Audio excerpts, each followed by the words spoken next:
For your health. When making critical decisions in your life, it's often said to trust your gut, right? But how can we truly know that our instincts won't betray us? Here with more is Brent Phillips of Science Meets Spirit. Brent, thanks for being with us. So, when making these decisions from our gut, what's the first mistake that people are making? The first huge mistake people make is thinking that it's not scientific. That's not true. Albert Einstein, who is perhaps the greatest scientist ever, said the only really valuable thing is intuition. There was a scientific study done at Tel Aviv University where they had study participants choose between two options using nothing but gut instinct.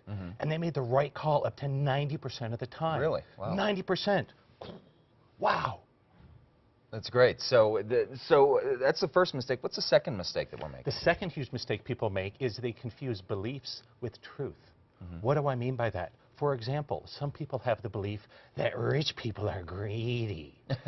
That's not the truth. That's just a belief some people have.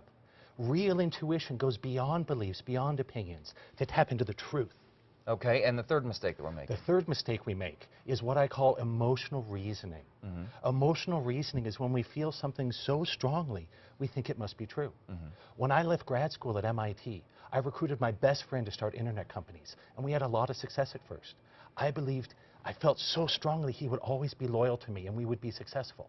But the day we launched our $1 million game, I dropped by the office and walked in on him with a woman I was in love with. Whoa. The truth was he was not loyal, and the game was ultimately not successful.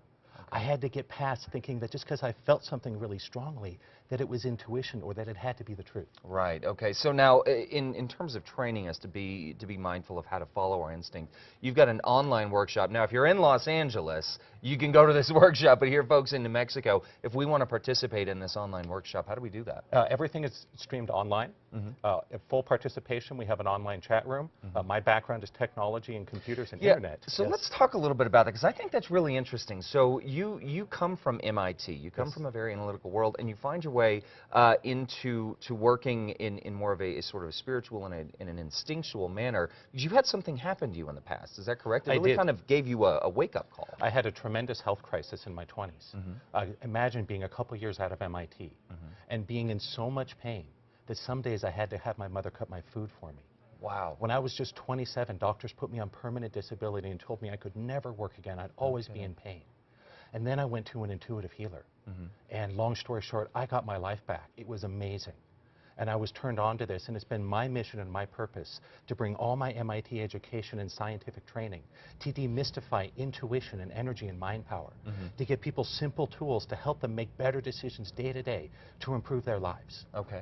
So if we want to find out more information on this, because your website's pretty comprehensive, there's a lot going on there. I know that there's a test that you can take on your intuition, how well we follow that. Where do we find you online? It's online at www.awakeningdynamics.com. Awakeningdynamics.com. And again, the dates of the workshop is October 7th and 9th. It's October 7th and 9th. And again, you guys can participate online here in New Mexico.